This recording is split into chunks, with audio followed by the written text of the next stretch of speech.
নমস্কার বন্ধুরা, কেমন আছো? শুভ সকাল। আজ মঙ্গলবার, ঘড়ির কাঁটা এখন সকাল 9টা। তো 9টার সময় ব্রাশ করছি, ঘুম থেকে উঠলাম একটু আগে।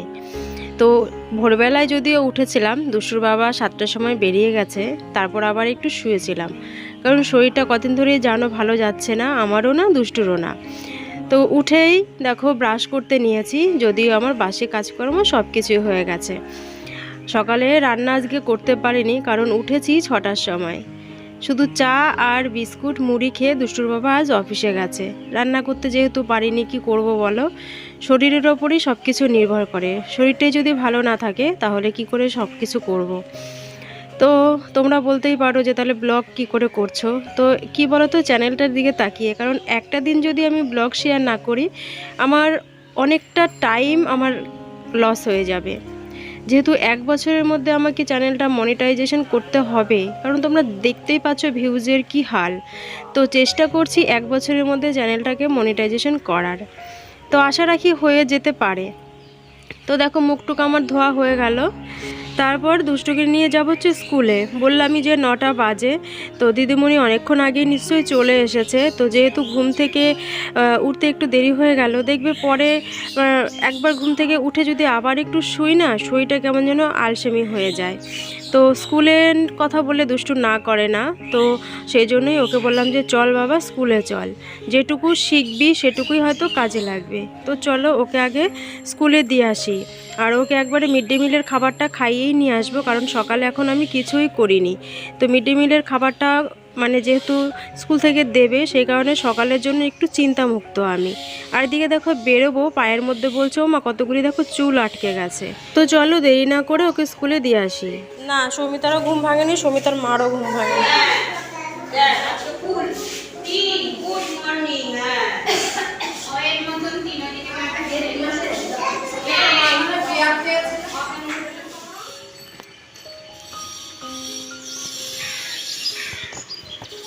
রুটি নেই কাকু? এই বাবা, দোকানে গেলাম দুষ্টুকে স্কুলে রেখে এসে, যে ভাবলাম একটু পাউরুটি আনবো। তো পাউরুটি আজকে শেষ হয়ে গেছে। কালকে সন্ধ্যের সময় যখন দোকানে গেলাম এটা দরকারে, গিয়ে দেখি তখনও 4-5খানা পাউরুটি ছিল।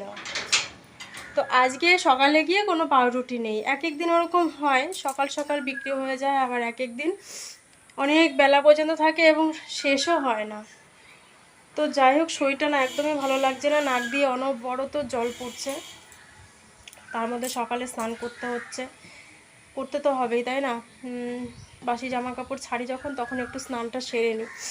চলো তাহলে এখন কি করবো, ভাবছি একটু গোলা রুটি করে নিই, চায়ের সঙ্গে একটু গোলা রুটি খাবো। আর দুষ্টুকেও সেরকম কিছু খাওয়াইনি, শুধু স্কুলের ডিমটা খাইয়েছিলাম, খিচুড়িটা খাওয়াইনি। তো চলো রান্নাঘরে যাই।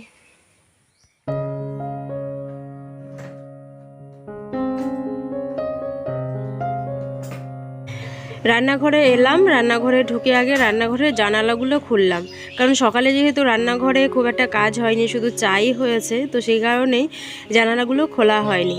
আর তার থেকে একটা বড় কথা হলো, সেটা হচ্ছে হনুমানের উপদ্রব। আমি রান্নাঘরের জানালা খুলে রাখি না, যখন রান্নাঘরে কাজ থাকে তখনই একমাত্র খুলি, যেহেতু আমার রান্নাঘরের কোনো দেখবে গ্রিল নেই। এটা হচ্ছে বড় একটা প্রবলেম। আর তার থেকে বড় কথা, আমার এই যে এখন যে জানলাটা দেখতে পাচ্ছ বেসিনের পাশে, এই জানলার উপরে রয়েছে একটা চিমনি করার জন্য একটা ফুঁকো মতন রয়েছে। তো চিমনি করা সেই জায়গাটাতে কি হয়, এর আগে একদিন রাত্রেবেলায় হনুমান ঢুকে গেছিল, আর আমরা ঘরে থেকেও সেটা টের পাইনি। দুষ্টুর বাবা যখন রাতে বাড়ি ফিরেছে তখন কটা বাজে, ওই 7:30টা বাজে।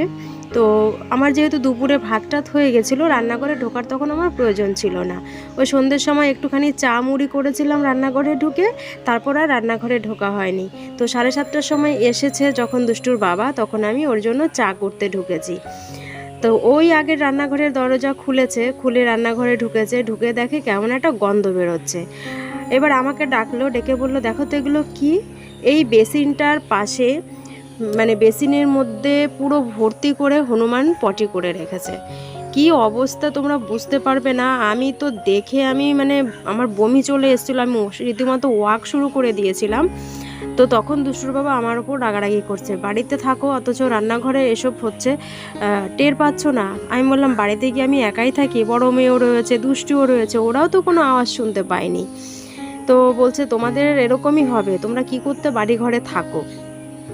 তো তখন আমি বললাম দাও না একটু পরিষ্কার করে, কারণ মানুষের পটির যা গন্ধ আর হনুমানের পটির গন্ধ তার থেকেও খারাপ।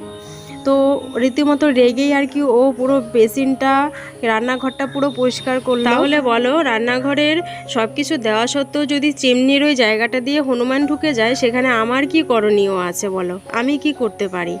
তো দেখো ওদিকে গোলা রুটি করে খেয়ে নিয়েছি, কিন্তু একটু কাঁঠালও নিয়ে নিয়েছিলাম, তোমরা সেটা দেখতে পেয়েছো। তারপর কিছু কালকের কাছাকাছি করেছিলাম, সেই জামা কাপড়গুলো একটু ভাঁজ করে নিলাম।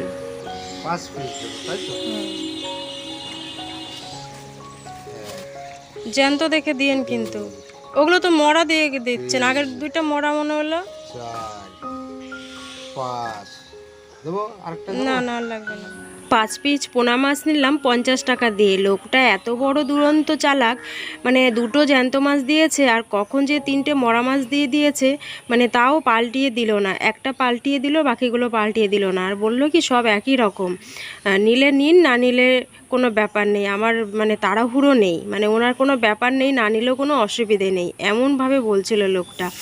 তো কী আর করা যাবে বলো, এত বেলায় আর মাছ কী পাবো? তখন মানে যখন মাছটা নিয়েছি তখন প্রায় বাজে 11টা, আর অত বেলায় ভালো মাছ পাওয়াও যাবে না আমাদের এই চত্বরে। বাজারে গেলেও যদি পাওয়া যেত, কিন্তু বাজারেই বা এত বেলা করে কে যায়? আর ফ্রিজে তো মাছ রয়েছে, আগের দিনের পমফ্রেট মাছ, তো ওটা ওইভাবেই ফ্রিজে রয়েছে, দেখি ওটা আগামীকাল করে ফেলবো। আর আজকে করব হচ্ছে পোড়া মাছ, যেহেতু একটু জ্যান্ত, তো জ্যান্ত মাছ দিয়ে ডাঁটা দিয়ে আলু দিয়ে পাতলা করে ঝোল করব। ডাল আজকে করব না, কারণ সবজি রয়েছে প্রচুর ঘরে। দেখো এখানে কতটা লতি, তো এই লতিটা বলো আমি কতক্ষণে কাটবো। তো তার জন্য কি করলাম, আগে মাছটা বসিয়ে নিয়ে আসলাম, মানে মাছের ঝোল আর ভাতটা হতে হতে আমার এদিকে লতিটা কাটা হয়ে যাবে। আর এইভাবে সংসারের কাজগুলো যতই আমি বেলা করে শুরু করি না কেন, একটু যদি বুদ্ধি খাটিয়ে সংসারের কাজগুলো আমি করি, তাহলে কিন্তু সময়ের মধ্যেই আমি সমস্ত কাজগুলো শেষ করতে পারবো। তো ওইদিকে দেখো লতি একবার গিয়ে কাটছি, একবার রান্নাঘরে আসছি, একবার ভাতের জল বসাচ্ছি, একবার মাছের ঝোল করছি, একবার চাল ধুয়ে দিচ্ছি, একবার বাসন মাজছি, এইভাবেই কিন্তু একটার পর একটা কাজ আমি সেরে নিচ্ছি। আর আমার সময়ের মধ্যে কিন্তু সমস্ত কাজগুলোও কিন্তু হয়ে যাচ্ছে।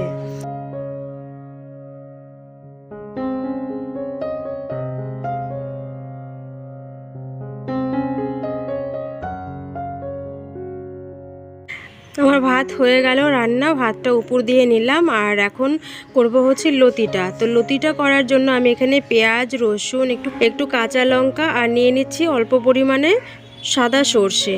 তো এটা আমি পেস্ট করে নিয়ে দেখো কালো জিরে ফোড়ন দিয়ে মশলাটাও দিয়ে নিলাম, আর এখানে হলুদ গুঁড়ো দিয়ে এবার একটু নাড়িয়ে চাড়িয়ে আমি লতিটা দিয়ে দেব। মশলাটা কিন্তু আমি কষাইনি, কারণ কাঁচা মশলার মধ্যেই দেখতাম আমার শাশুড়ি মাকে দিত। তো এর মধ্যে আমি শুধু একটা জিনিসই অ্যাড করেছি, সেটা হচ্ছে সর্ষে। তো সর্ষেটা দিয়ে আমি কখনো খাইনি, ভাবলাম একটু সর্ষে দিয়ে রান্না করে দেখি খেতে কেমন লাগবে। তো একটু ঢাকা দিয়ে তারপরে হচ্ছে হালকা আছে আমি লতিটা করে নেব। তো লতিটা ওদিকে হচ্ছে, আর আমি এদিকে এই ফাঁকে দেখো যা বাসন জমেছিল রান্নার সময়, সমস্ত বাসনগুলো আমি বেসিনেই মেজে নিচ্ছি। রান্না হতে হতে আমার বাসন মাজাও হয়ে যাচ্ছে। আর আমি যদি রান্না শেষ করা পর্যন্ত যদি আমি ওয়েট করি যে রান্না একবারে শেষ হবে তারপরে আমি বাসনগুলো মাজবো, তখন কি হবে, আমার কিন্তু সময় আরও বেশি লাগবে। সেই কারণে রান্না হতে হতে কিন্তু আমি বাসনগুলো মেজে নেব। আরেকটা জিনিস দেখো, সকালে একটা গোটা কাঁঠালই ছিল, এখান থেকে আবার দুষ্টুর বাবা এক টিফিন বক্স ভরে নিয়ে গেছে কাঁঠাল অফিসে, হয়তো অফিসের কাউকে। সকালে আমি তো রুটির সঙ্গে চায়ের সঙ্গে কয়েক পিস কাঁঠালও খেয়ে নিয়েছিলাম, তোমরা দেখেছো। আর এখানে একদম রয়েছে কয়েক পিস কাঁঠাল, তো ভাবলাম যে তুলে রাখি, না হলে নষ্ট হয়ে গেছে, তো এর সঙ্গে লেগে থাকলে বাকি যেটুকু আছে সেটুকুও নষ্ট হয়ে যাবে। তো এই কৌটার মধ্যে তুলে ভাজি একবারে ফ্রিজে রেখে নেব, পরে যে কোনো এক সময় হয়তো বার করে খেয়ে নেব। কারণ আমি ছাড়া আর কাঁঠাল কেউ খায় না, দুষ্টুর বাবাও খায় না, বড় মেয়েও খায় না, আর দুষ্টু তো খায়ই না। তো দেখো বেশি নেই, অল্প কয়েক কোয়াই রয়েছে, তো চলো ফ্রিজে রেখে আসি।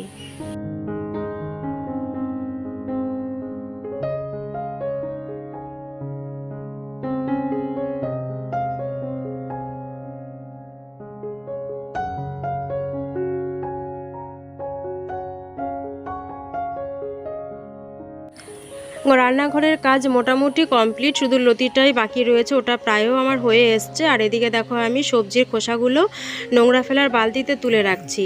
ঘরটা যেহেতু এখন মুছবো, কারণ সেই ভোরবেলায় ঘর মুছেছিলাম, তারপর কিন্তু ঘরে আর ঝাঁটও পড়েনি বা মোছাও হয়নি, যে ভেবেছি একবারে রান্নাবান্না শেষ করে তারপরে ঘরটা মুছবো।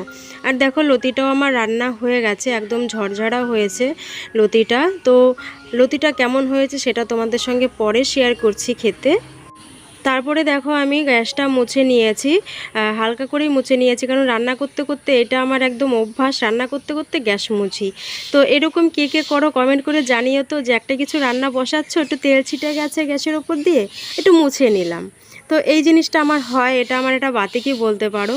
এতে কি হয় জানো তো, খাটনি হয় প্রচুর পরিমাণে, কিন্তু কি জানি কেন মানে এটা আমার একটা অভ্যাসে দাঁড়িয়ে গেছে, রান্না করছি গ্যাসটা মুছছি, সেই কারণে কিন্তু রান্না শেষে আমার খুব একটা কষ্ট হয় না, কারণ পুরো রান্নাটাই সময় আমি গ্যাস মুছতেই থাকি। তো এরপর চলে এলাম ঘরটা মুছতে। তোমাদের এর আগে বললাম যে আজকে সেই ভোর 6টার সময় যে ঘর মোছা হয়েছে, তারপরে আর কিন্তু ঘরে ঝাঁট পড়েনি। তো ঘরটা বুঝতেই পারো নোংরা হয়েছে। তো ঘরটার মুছে সমস্ত ঘরে মুছে নিলাম, মুছে তারপরে চলে যাব হচ্ছে স্নানে। স্নান না করলে এখন আর ভালোই লাগছে না, পুরো ঘেমে গেছি, আর আজকে প্রচণ্ড গরমও পড়েছে। তো চলো ঘরটা মুছে নিয়ে তারপরে স্নানটা সেরে আসব, কারণ যতক্ষণ না স্নান করছি ততক্ষণ কিন্তু শরীরের দিক থেকে শান্তি পাচ্ছি না। এদিকে দেখো ঠান্ডা লেগে রয়েছে, কিন্তু বারে বারে জল খাচ্ছি, গলা শুকিয়ে আসছে। এটা ঠান্ডা লাগলে আমার হয় জানো তো, ঠান্ডা লাগলেই গলাটা শুকিয়ে আসে। তো চলো ঘরটা আমার মোছা হয়ে গেল, স্নানটা সেরে আসি, স্নানটা সেরে তারপরে ভাত খাবো। তো দেখো লতি দিয়ে এই যে মাত্র একটা ভাত নিলাম, কারণ ভাত আমার একদমই খেতে ইচ্ছা করে না। কথাটা হয়তো ভুল বললাম, কদিন ধরে ভাত একদমই খেতে ইচ্ছা করছে না। কালকে রাতেও দুষ্টু বাবাকে বলছিলাম আমার না খেতে ইচ্ছা করছে না। তো এর আগে একদিন মোচা করেছিলাম, মোচাটা না পুরোটা করিনি, ওই ভেতরের কিছুটা অংশ ছিল তো সেইটা বলছিল যে বাটা করতে। হাত ধুয়ে আসো, যাও মুখে দিয়ে হাত ধুয়ে আসো। তা আমি বলছি আমার এই কলার মোচার বাটা খেতে আমার ভালো লাগে না খেতে, অন্য কিছুর বাটা হলে কয়েকটা ভাত হয়তো একটু বেশি খেতাম। তো আজকে একটু লতিটা করলাম, নাহলে আমি এখন খেতামই না ভাত, কারণ লতিটা দিয়ে কটা ভাত খাই, কারণ সকালে তোমরা দেখলেই যে রুটি করে খেয়েছি, ইচ্ছা করে না খেতে এখন কদিন ধরে। তো চলো খেয়ে নিই, তার আগে দেখি কেমন হয়েছে। যদিও দুষ্টুকে খাইয়েছি, ও খুব একটা বলেনি ঝাল লেগেছে।